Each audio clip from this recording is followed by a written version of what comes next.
Los hijos como herramienta de autoconocimiento. Todos fuimos niños inocentes.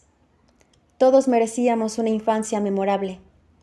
La falta de información, las circunstancias que van surgiendo en la vida y la falta de referencia de lo que realmente es el amor son factores importantes para la construcción o desconstrucción de un hogar.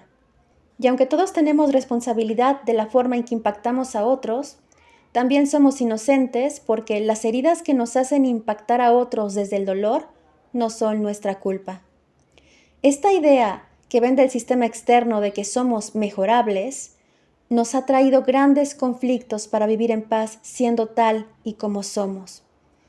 Las familias usan de referencia lo que toman del sistema externo y lo utilizan para formar su sistema familiar. Los niños entienden que deben mutilar partes de sí mismos para merecer amor, reconocimiento, aceptación, integración y demás, creando así estrategias de supervivencia para alcanzar aquellos parámetros de valor que los vuelven suficientes.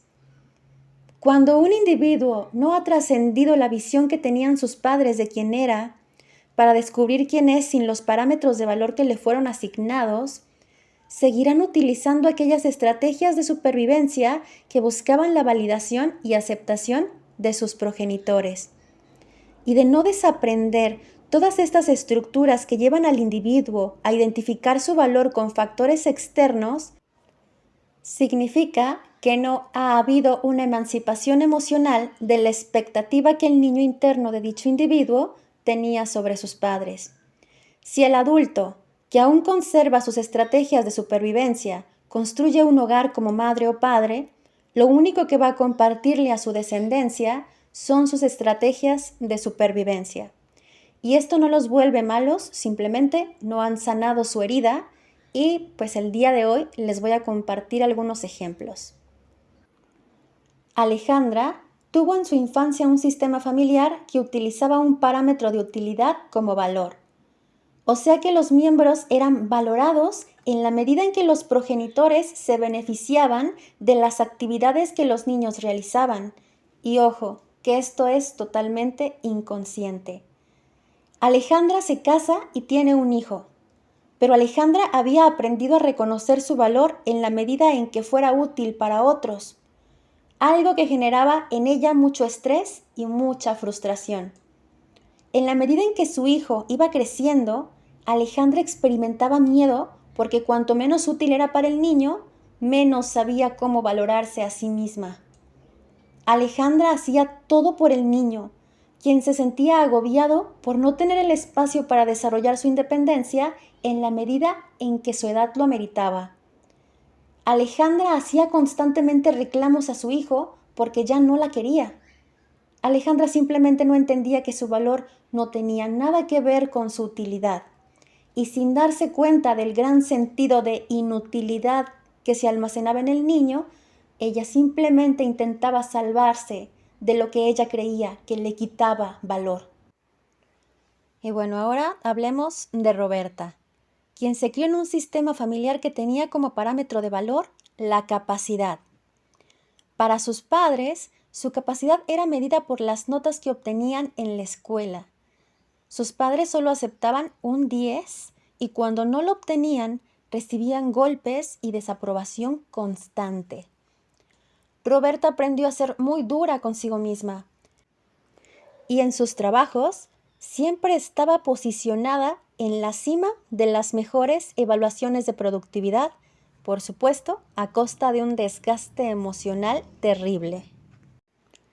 Cuando Roberta queda embarazada y por todos los cambios que conllevaba la maternidad, decide quedarse en casa para cuidar a los niños y hacer de los niños personas valiosas, claro, desde lo que ella entendía que les daba valor, Roberta, quien solo sabía reconocer su valor a través de medirse con parámetros de capacidad, se daba o se quitaba valor dependiendo de las calificaciones que obtenían sus hijas.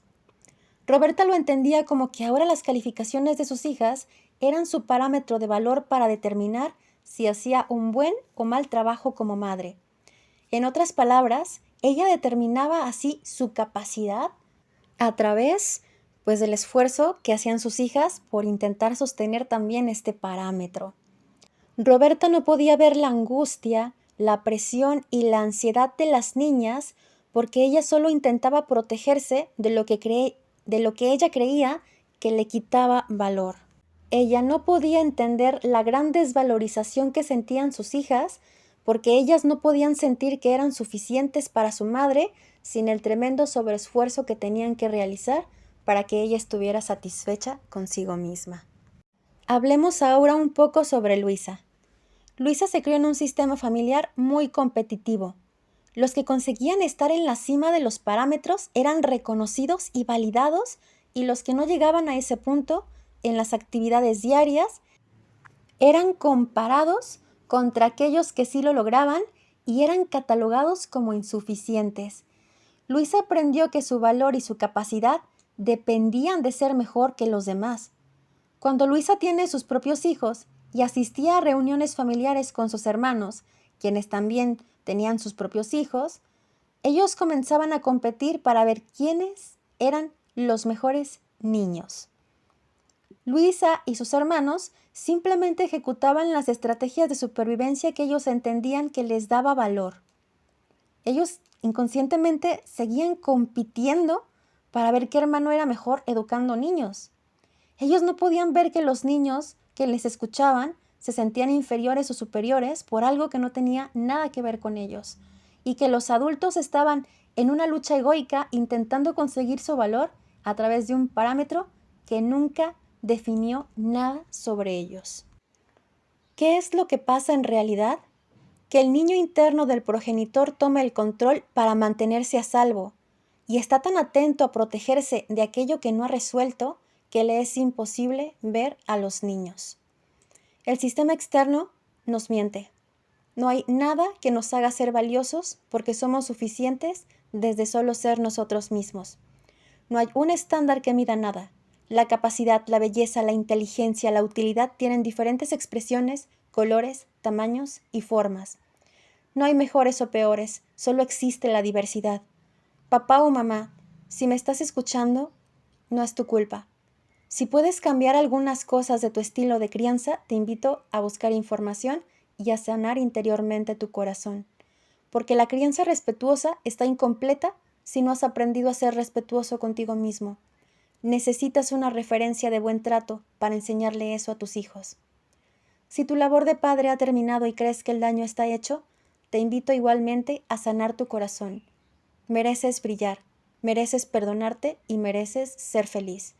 Y sin importar la edad que tengas, mereces descubrir cómo es realmente el amor y la comprensión, lejos de todo lo que se vende del sistema externo.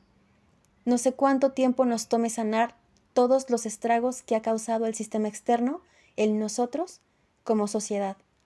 Pero creo que necesitamos empezar ya, paso a pasito, a contribuir cambiando el miedo de ser quienes somos por amor y comprensión a lo que ser nosotros mismos representa.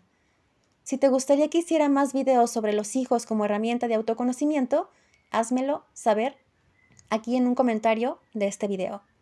Si crees que esta información aporta algo de valor a tu experiencia, regálame un like. Si conoces a alguien a quien le pueda servir esta información, ayúdame a llegar a más personas. Y aprovecho para confirmarles que ya he creado mi página de Facebook de la conciencia más allá de los juicios, donde estaré posteando reflexiones, dinámicas, los cursos que tengo pensado impartir, y si quisieras contactarme para trabajar algún tema de tu interés, también podrías hacerlo. Sin más que agregar, nos vemos en el siguiente video.